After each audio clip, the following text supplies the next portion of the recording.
నమస్తే. నేను మీ ప్రియాంక. అందరూ ఎలా ఉన్నారు? అందరూ బాగున్నారని ఆశిస్తూ ఇవాళ ఎండు చేపల కర్రీని ఎలా తయారు చేసుకోవాలో చూద్దాం.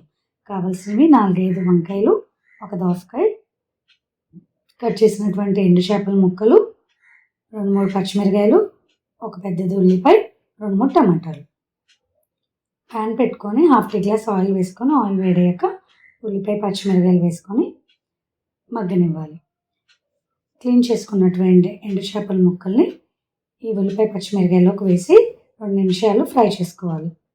ఇలా ఫ్రై అవనివ్వడం వల్ల ఎండు చేపల ముక్కలు అనేవి నీచు వాసన లేకుండా, స్మెల్ లేకుండా ఉంటాయి.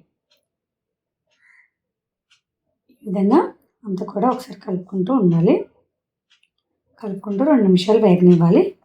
ఎండు చేపల ముక్కలు 2 నిమిషాలు వేగాక ఇందులోకి దోసకాయ ముక్కలు, టమాటా ముక్కలు కూడా వేసి అంతా కూడా మనం ఒకసారి కలుపుకోవాలి. ఈ విధంగా 1 నిమిషం అంతా కలిసే విధంగా కలుపుకొని ఉడకనివ్వాలి. ఈ కర్రీని మా మదర్ చేశారండి. చాలా టేస్టీగా ఉంటుంది. తప్పకుండా ట్రై చేయండి. నచ్చితే లైక్ చేయండి. మీకు ఎలా కుదిరిందో కామెంట్ చేయండి. చూసారా, ఈ విధంగా కొంచెం ఉడికాక మళ్ళీ ఒకసారి లెగ్ తీసి ఒకసారి మొత్తం కూడా కలుపుకోవాలి.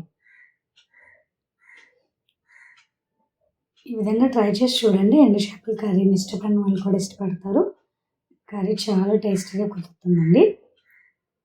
ట్రై చేసి చూడండి. ఇవి కొంచెం మగ్గేలోపు మనం వంకాయలు కట్ చేసుకొని పెట్టుకోవచ్చు. కట్ చేసిన వంకాయలు ఇందులోకి యాడ్ చేసుకోవాలి. వంకాయలు వేసిన వెంటనే మనం సాల్ట్ అనేది యాడ్ చేయాలండి. ఈ విధంగా 1.5 టీ స్పూన్ సాల్ట్ని యాడ్ చేసుకోవాలి. వంకాయలు వేసిన వెంటనే సాల్ట్ వేసుకోకపోతే మనకు చేదు వస్తుంది కాబట్టి వేసుకోవాలి.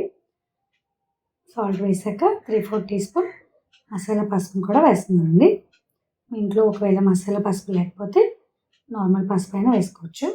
మసాలా పసుపుని ఎలా తయారు చేసుకోవాలో నేను ఇంకొక వీడియోలో చూపిస్తాను. వంకాయ ముక్కల్ని కూడా ఈ విధంగా కాసేపు మగ్గనివ్వాలండి. అంతా కూడా మధ్య మధ్యలో కలుపుకుంటూ ఉండాలి.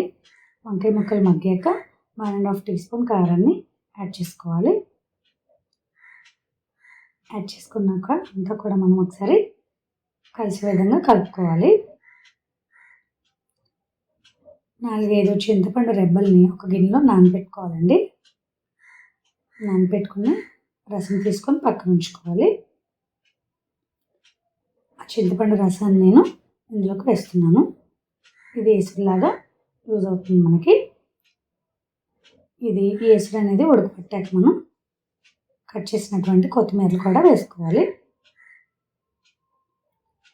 వేసుకొని అంతా కూడా దగ్గరికి రానివ్వాలండి. ఈ కర్రీ అనేది మొత్తం దగ్గరికి రానివ్వాలి. అప్పుడే మనకి కర్రీ టేస్టీగా ఉంటుంది. చూసారా, కర్రీ అంతా దగ్గరికి అయింది. అంతే, టేస్టీ ఎండు చేపల curry ready. Please like, share and subscribe. Thank you for watching.